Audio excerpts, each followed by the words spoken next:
तो छात्रों, आइए आज हम आपको प्रेजेंट इंडेफिनिट टेंस के इंट्रोगेटिव सेंटेंस की शुरुआत करेंगे। इंट्रोगेटिव का मतलब प्रश्नवाचक वाक्य, ठीक है। तो कोई भी वाक्य हो, मैंने बार बार कह रहा हूँ कि पहचान करना जरूरी होता है, तो इसकी भी एक पहचान है, इसको आप जान लीजिए उदाहरण के द्वारा। जिस हिंदी वाक्य के अंत में ता है, ती है, ते है आदि शब्द लगा रहे और वाक्य प्रश्नवाचक शब्द कब, क्यों, कहाँ, कैसे, क्या आदि शब्द से जुड़ा रहे, तो वह प्रेजेंट इंडेफिनिट टेंस का इंट्रोगेटिव सेंटेंस माना जाता है। जैसे आप दो चार उदाहरण से भली भांति समझ लीजिए।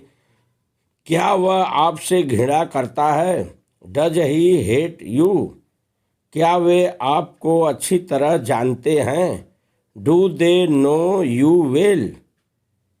वह रात को कब सोता है? When does he sleep at night? वे लोग कहाँ जाते हैं? Where do they go? तो इसी तरह तुमको कौन पढ़ाता है? कौन लड़का तुम्हें पीटता है? इत्यादि उदाहरण है। तो इसमें पहचान हमने बता ही दिया आपको कि क्रिया के द्वारा कोई भी सेंटेंस को, कोई भी टेंस को पहचाना जाता है। तो इसमें क्रिया आपको बता ही दिए हैं। सर अंतिम में रहता है, वाक्य के अंत में जो रहेगा वो क्रिया के रूप में रहता है। जैसे इसमें करना, जानना, सोना, ये सब क्या है? क्रिया है। और कर्ता हमने बता ही दिया, हु लगा के पूछेंगे तो आपको मिल जाएगा। और कर्म बता दिए हैं, वाक्य के बीच में रहता है। तो इस तरह से आपने पहचान भली भांति इसका कर लिए। अब आइए जो है उदाहरण से क्रिया के द्वारा आपने पहचान करना सीख गए। अब छात्रों आइए हिंदी से अंग्रेजी में अनुवाद करने की विधि को विस्तार से समझें। हिंदी से अंग्रेजी बनाने के नियम। तो छात्रों, सर्वप्रथम इंट्रोगेटिव सेंटेंस में प्रश्नवाचक शब्दों को देखा जाता है कि ये प्रश्नवाचक शब्द कब, क्यों, कहाँ, कैसे या क्या, दो होता है। या तो क्या शब्द से वाक्य जो है सर्वप्रथम जुड़ा रहेगा, या तो कब, क्यों, कहाँ, कैसे वाक्य के बीच में लगा रहेगा। तो इसको हमें देखना पड़ेगा कि है कहाँ।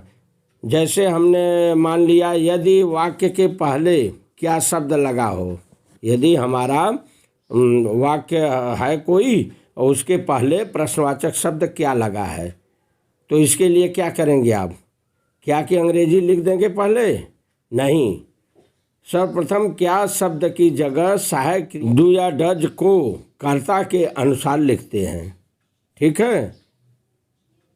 फिर दूसरे नंबर पर कर्ता को लिखते हैं। फिर तीसरे नंबर पर मुख्य क्रिया के पहले रूप को लिखते हैं।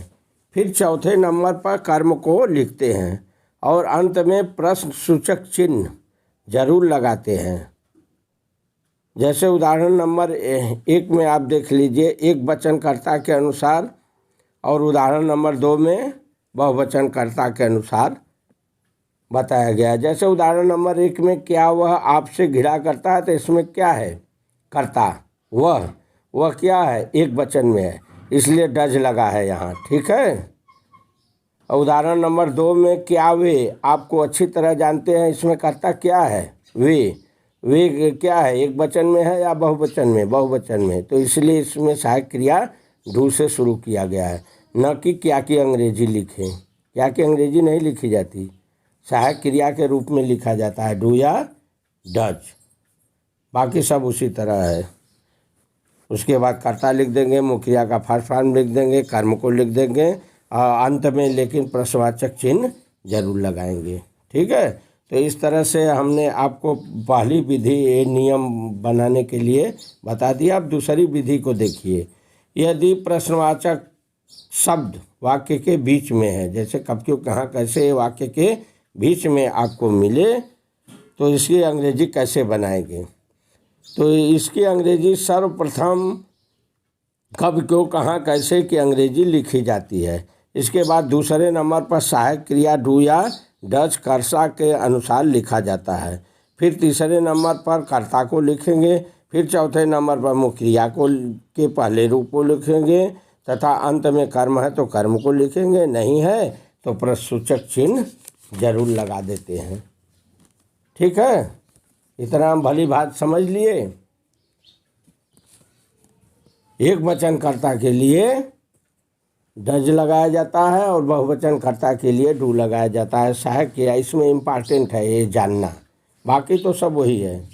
और इसका सूत्र है, यदि वाक्य का कर्ता एक वचन में हो और वाक्य के सबसे पहले प्रश्नसूचक शब्द क्या लगा हो, तो इसका सूत्र होगा does plus S1 plus V1 plus O। यदि वाक्य पहले क्या शब्द से जुड़ा हो और कर्ता बहुवचन में हो, तो इसका सूत्र होगा do plus S2 plus V का फर्स्ट फॉर्म प्लस ऑब्जेक्ट। ठीक है, ये क्या शब्द के लिए हो गया। यदि प्रश्नसूचक शब्द वाक्य के बीच में हो तो इसका सूत्र क्या होगा। यदि वाक्य के बीच में कब क्यों कहाँ कैसे लगा हो और कर्ता एक वचन में हो, वाक्य का हो एक वचन में हो, कर्ता से जुड़ा हो और बीच में कब क्यों कहाँ कैसे लगा हो, तो इसका सूत्र होगा प्रश्न वाला शब्द plus does plus S1 plus V का फर्स्ट फॉर्म प्लस ऑब्जेक्ट। और यदि कब क्यों कहाँ कैसे वाक्य के बीच में हो और कर्ता बहुवचन में हो, तो इसका सूत्र होगा प्रश्न वाला शब्द प्लस S2 प्लस V का first form plus object. Note में इसको याद रखना छात्रों हमेशा कि इसमें जो है डू या डज सहायक क्रिया के रूप में पाई जाती है, जिसे हेल्पिंग वर्ब कहा जाता है। तो इस तरह से सेंटेंस ये समाप्त हुआ इंट्रोगेटिव का। अब अगले एक एपिसोड में आपको इंट्रोगेटिव नेगेटिव सेंटेंस बताया जाएगा। इसको भली भांति समझ लीजिए। एक बात का ध्यान देना छात्रों कि कोई भी सेंटेंस पढ़ना क्रम से पढ़ना, 20 से पढ़ोगे तो कभी वो समझ में नहीं आएगा। ठीक है, थैंक यू।